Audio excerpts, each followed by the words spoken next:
How Starlet are you? Yes, ini sebuah julukan untuk Starlet yang di belakang saya. Indonesia itu cukup berbangga karena pada tahun 1985 dia sudah memproduksi Starletnya sendiri secara cekadai. Selain Jepang, negara yang kedua gitu ya, Indonesia itu cukup bangga lah. Nah, Starlet kotak itu kayak gini. Dia bentuknya tuh sangat kotak, sangat ikonik. Dan juga dia mempunyai dua varian, ada versi XL dan ada juga versi SE. XL itu 1000 cc 3 silinder, dan juga yang SE 1300 cc, kasta tertingginya dari sebuah Starlet kotak. Nah, sebetulnya juga ada yang versi limitednya, itu versi Starlet Lyse 1000 cc seperti yang XL-nya juga, tapi fitur-fiturnya ditambahin dikit, lebih mewah lah dikit lah, dan juga itu warnanya warna merah bata. Dan juga ada versi Starlet SE Limited. Ya, yaitu 1300 cc-nya seperti SE, tapi yang limitednya dia two-tone, warnanya atasnya itu hitam, bawahnya tambahan dagingnya itu warnanya silver. Ada juga yang versi yang limited lagi, yaitu versi Starlet Turbo. Nah, dia pakai body kit segala macam dan juga lebih sporty bentuknya gitu ya dari sebuah Starlet kotak. Starlet kotak merupakan sebuah hatchback perintis yang mempunyai penggerak roda depan. Sebelumnya kan yang Starlet itu kan penggerak roda belakang, dan juga ini sangat laku gitu pada saat itu karena dia mempunyai dimensi yang kompak sekali untuk sebuah hatchback pada saat itu. Sekarang kita akan coba saja yang namanya Starlet kotak, dan kita akan review ada apa aja kelebihan dan kekurangannya dari Starlet kotak. Like, share, subscribe, serta komen di kolom komentar tanpa emoticon, karena kalau tanpa emoticon kita akan lebih viral dan kita akan lebih senang lagi untuk mengupload video-video tentang otomotif seperti ini. Welcome back to Aspros Auto, let's check it out yang namanya Starlet kotak.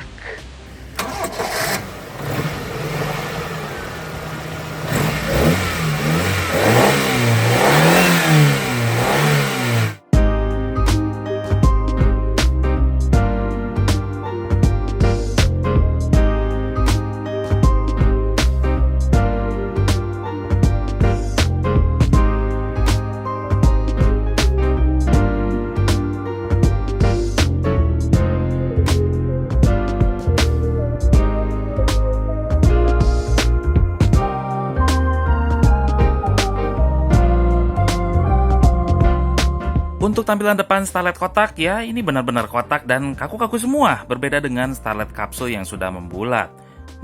Headlamp kotak, bahannya masih kaca, terus juga lampu sennya kotak dan bumper-bumpernya juga kaku. Lip spoiler yang di bawah ini tambahan ya, jadi ya terlihat pas aja daripada nggak pakai, ya itu kelihatan tongos itu. Faceliftnya cuma di bagian grill aja. Pertama kali keluar bentuknya garis-garis vertikal hitam polos pakai tulisan Toyota. Belum ada logo Ellipse Toyota.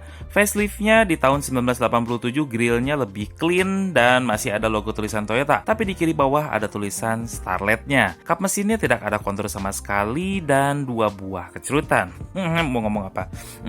What the... nggak jadi. Oh iya, kadang suka sakit hati disebut Daihatsu Chered CS karena tampang depannya agak-agak mirip. Oke, kita lihat di bagian sampingnya. Starlet kotak itu benar-benar mengkotak, kaku sekali. Dari depan ini lancip kotak, sampai sebelah sini juga kotak, stop lampnya ke bawahnya juga kotak, sampai ke jendela-jendelanya dia ikutan kotak.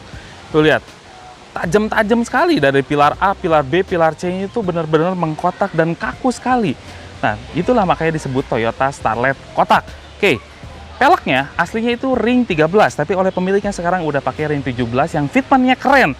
Udah pakai over fender seperti ini, dan juga lampu seinnya ini masih di samping berwarna orange. Dan juga di sini ada tambahan daging di bagian sini. Ini bahannya tuh plastik ABS gitu ya. Jadi kalau buka pintu tuh nggak langsung kena pintu, jadi lebih awet. Dan juga kalau yang versi SE dia punya strip merah seperti ini sampai ke bagian bumper depan dan belakang. Oke, bukan pintunya, itu masih model cepol seperti ini, dan khas Toyota. Tutupnya tuh blok gitu ya, satisfying sekali. Antenanya ada di pilar A. Terus kemudian juga ini lucunya si tambahan dagingnya itu kecil, ada sebelah sini selain di bagian pintu. Bagian belakang di bagian jendelanya seperti khas tahun 80-an, ada dibagi dua sebelah sini, dan untuk membuka kacanya hanya di sebelah sini saja. Yang ini kaca mati. Di sini juga ada aksen yang kayak ada kisi-kisi udara reggae-reggae gitu ya di sebelah sini ya. Oke, sekarang kita ke bagian belakang. Ya sudahlah ya, memang Starlet kotak itu benar-benar kotak banget. Sampai dari depan, samping, belakang benar-benar konsisten kotak semua. Sampai taillightnya juga kotak semua. Sampai kaca jendelanya juga kotak. lebar, ada rear defoggernya. Identitasnya 1.3 SE, 1300 cc udah pasti Starlet. Dan untungnya di Starlet kotak gitu ya, plat nomornya tidak ditaruh di bagian bawah seperti Starlet kapsul yang lebih kecil banget. Jadi nggak cukup untuk plat nomor yang sekarang-sekarang ada. Starlet kotak masih cukup besar. Garnisnya berwarna hitam, tulisannya Toyota di bagian samping, bukan di tengah. Ini lucu sekali. Dan juga untuk lampu plat nomornya ditaruh di bagian bawah, kayak lampu konser panggung gitu, dari bagian bawah nyorot ke atas, wah gitu ya. Nah, si bempernya juga dia masih model plastik ABS ini, belum menyatu dengan bodinya. Yang Starlet kapsul itu sudah menyatu dengan bodi. Kotak sekali ini mobil. Dan gini ya, jadi kalau misalnya pengen ngambil Starlet, kalau pengen mobilnya retro gitu ya, terkesan retro, ambil aja yang ini, karena yang kapsulnya sudah lebih modern. Sekarang kita ke bagian interior. Akhirnya kita nostalgia sama yang namanya Toyota Starlet kotak. Karena dashboardnya itu khas ya. Dashboardnya itu kotak-kotak semua, benar-benar kaku. Dan di atasnya ini belum ada yang namanya soft touch. Ini keras semua, berbeda dengan yang Hondanya. Udah pakai soft touch. Kalau ini keras semua lihat. Tang. Nah, di atasnya itu ada jam digital sebelah situ. Terus kemudian juga kisi AC-nya tuh kecil-kecil gitu, imut-imut, kotak semua, ada 4 biji dan 4 biji, Pak. 4 buah gitu ya, ada 4 buah kisi AC dan kiri kanannya bisa dibuka tutup. Ada climate controlnya di sebelah sini dan ini sangat sederhana. Ada 3 fan speed, ada sirkulasi dari luar ke dalam, ada yang namanya front defogger. Dan di sini ada yang namanya temperatur. That's it. Nggak ada lagi, nggak ada heater sama sekali. Di sini ada tempat bolongan gitu ya buat nyimpen-nyimpen di sebelah sini, sebelah kirinya ada tempat bolongan lagi. Ada asbaknya di sebelah sini yang lumayan gede. Ada power socketnya di sebelah tengah. Ada single din audio di bawahnya. Dan di sini ada tempat penyimpanan lagi yang gede-gede sebelah sini. Tapi untuk cup holder nggak ada ya. Nah, di trim pintunya juga memang nggak ada cup holder. Jadi untuk di Toyota Starlet itu sangat-sangat sederhana. Inilah adalah kelebihan dari Starlet kotak. Dia sampai kacanya aja masih di engkol. Terus kemudian side pocketnya tuh kecil. Nah, tapi di bagian pintu ini malah ada yang namanya soft touch. Dipadukan sama fabric. Lucu ya? Malah kayak gitu ya? Oke. Di bagian speedometernya ini lengkap. Untuk yang versi SE sudah pakai RPM, sedangkan yang SL itu belum ada tachometernya. Ada fuel gauge, ada temperatur, ada RPM-nya, ada speedometernya, ada odometernya yang masih analog. Terus kemudian di sini ada pecet-pecetan di kiri kanan speedometer. Di sini ada wiper belakang, ada kecerutan. What the meaning of kecerutan? Ada hazard. Sebelah sini juga ada rear defogger. That's it. Sebelah sini, sebelah kanan sendiri ada tombol yang namanya untuk dimming ya, dimming speedometernya supaya nggak silau-silauing ketika malam. Oke, sebelah sini juga ada sticknya, sebelah sini handbrake standar, sini juga ada cup holder satu di sebelah sini. Ini dulunya kayaknya bukan untuk cup holder, juga untuk receh gitu ya. Sini juga untuk receh. Boxnya kecil. Untuk kanebo aja udah hampir habis gitu ya. Oke. That's it untuk Toyota Starlet kotak. Di atasnya ya cukup standar, ada sunshade-nya segala macam, mode night and day, cermin depan. Terus kemudian joknya ini udah dirubah, jadi pakai Recaro yang retro, model jaring seperti ini, dan ini lumayan mahal sekarang. Jadi aslinya nggak kayak gini ya untuk yang Starlet kotak. Oke, sekarang kita ke bagian belakang. Oke, di bagian belakangnya, oh ternyata cukup sempit. Memang dulu juga Starlet kotak memang sempit sih gitu ya. Dan di sini headrestnya sudah menyatu, headroomnya oke, tapi lututnya sudah mentok ke kursi bagian depannya. Tapi posisi nyindirnya cukup enak, nggak terlalu tegak-tegak amat. Di sini ada gundukan kecil aja, di depannya ada back seat pocketnya, tapi ini kan bukan standarnya. Oke, saya lupa lagi. Yang aslinya ada back seat, aduh benar-benar sempit ini Starlet. Oke, di belakangnya ini masih bisa dibuka tutup. Proporsinya 50-50, ada tatakan di atas untuk di bagasi belakang.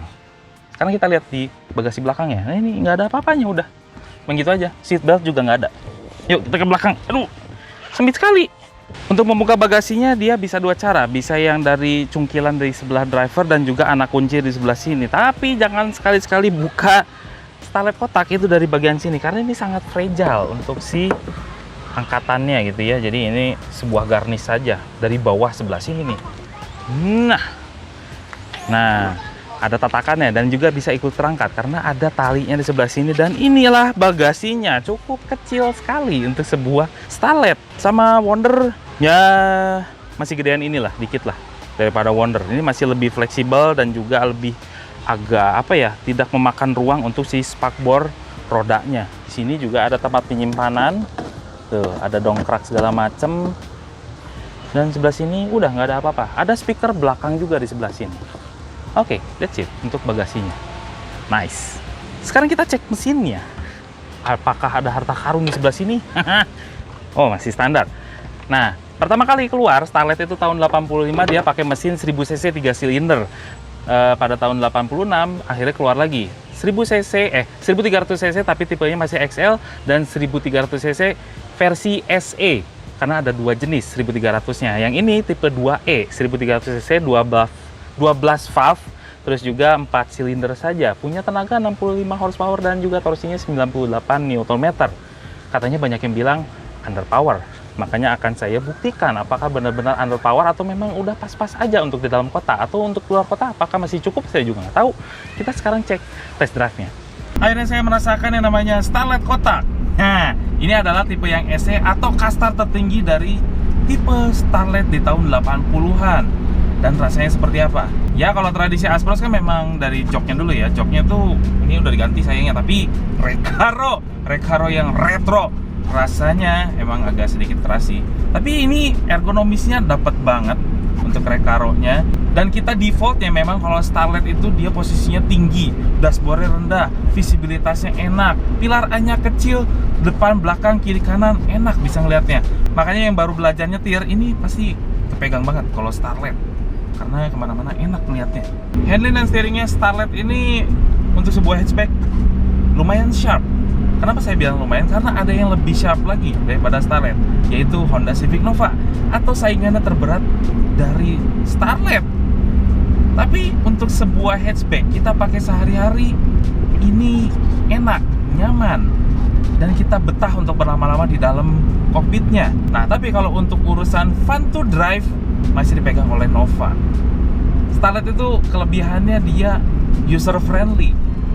Jadi kita enak aja gitu, kita pakai sehari-hari, kita santai-santai di dalam sini. Itu Starlet yang lebih enak gitu daripada Honda Nova. Honda Nova itu kalau dipakai kenceng itu lebih seneng, tapi kalau untuk di kota santai-santai pakai Starlet aja. Dulu tuh kalau pakai Starlet tuh paling seneng karena suspensinya empuk, khas Toyota gitu ya, hampir sama empuknya dengan Corolla GL atau SE. Nah, ketahuan kan? Nah, tapi kalau ini kan udah diubah ya, velgnya itu udah pakai velg 17 inch, yang artinya seharusnya lebih keras atau keras banget gitu biasanya kalau udah diganti. Tapi ini di Starlet masih cukup empuk dan masih nyaman. Kalau orang tidur di belakang itu masih bisa tidur di belakang, nggak ajrut-ajrutan sama sekali. Ini hebat nih, mobil tua tuh kayak gitu tuh. Apa ya dibuat itu kayak gitu. Transmisi yang dipakai dia kan kalau yang XL itu ada yang 4 speed, tapi yang SE itu ada yang 5 speed karena dia 1300 gitu ya, jadi agak lebih rapet. Kalau yang 4 speed kan itu agak long ya. Kalau yang ini agak-agak sedikit lebih rapat, tapi dikasihnya 1 gigi tambahan gitu, jadi 5 speed. Dan seneng ya di Starlet itu koplingnya enteng. Terus pindah-pindah giginya tuh gak kaku sama sekali. Kita bisa quick shift dengan cepat. Tuh, enak, nggak kaku, nggak ada yang kayak metal yang bertabrakan ketika kita pindah gigi, nggak ada. Ini langsung pluk pluk pluk pluk pluk, udah masuk giginya. Itulah Starlet. Rem yang dipakai oleh Starlet dia depannya cakram, belakangnya masih tromol, dan rasanya cukup standar untuk sebuah Toyota. Gimana ya? Saya gambarin standarnya. Dibilang pakem enggak, dibilang luar biasa enggak pakem juga enggak gitu. Jadi pas aja untuk di sebuah Toyota. Ketika kita toel itu nggak terlalu begitu responsnya, tapi begitu lebih dalam lagi itu nggak terlalu juga. Harus lebih dalam lagi dikit lah. Kalau untuk di Toyota kayaknya gitu semua yang lama-lamanya. Konsumsi BBM ini yang saya suka dari Starlet. Dia cukup irit dan dia pakai Pertalite saja. Itu di dalam kota gitu ya. 1300 cc kan. Masih karburator. Nah, kalau dalam kota itu bisa sampai 109, 110. Luar kota 113, 114-an. Itulah hebatnya Starlet. Nggak tahu kenapa, mungkin perbandingan antara tenaga mesin dan bobotnya itu cocok gitu. Jadi nggak begitu boros bensin. Kekedapan kabin memang tidak perlu dibanggakan dari Toyota Starlet. Traffic noise-nya masuk, tapi kalau dari suara atap itu nggak begitu. Suara mesin agak masuk, suara ban aspal atau noise road gitu ya. Road noise maksudnya. Road noise itu agak sedikit masuk lah. Jadi kalau untuk kekedapan kabin memang ya nggak perlu dibanggakan lah dari Starlet. Mesin yang dipakai oleh Starlet ini dia kodenya 2E 1300 cc 12 valve 4 silinder NA. Dan dia mempunyai tenaga 65 horsepower dan torsinya 98 Nm. Ini kayaknya kalau dari spek sih kelihatannya overstroke ya. Jadi torsi itu rasanya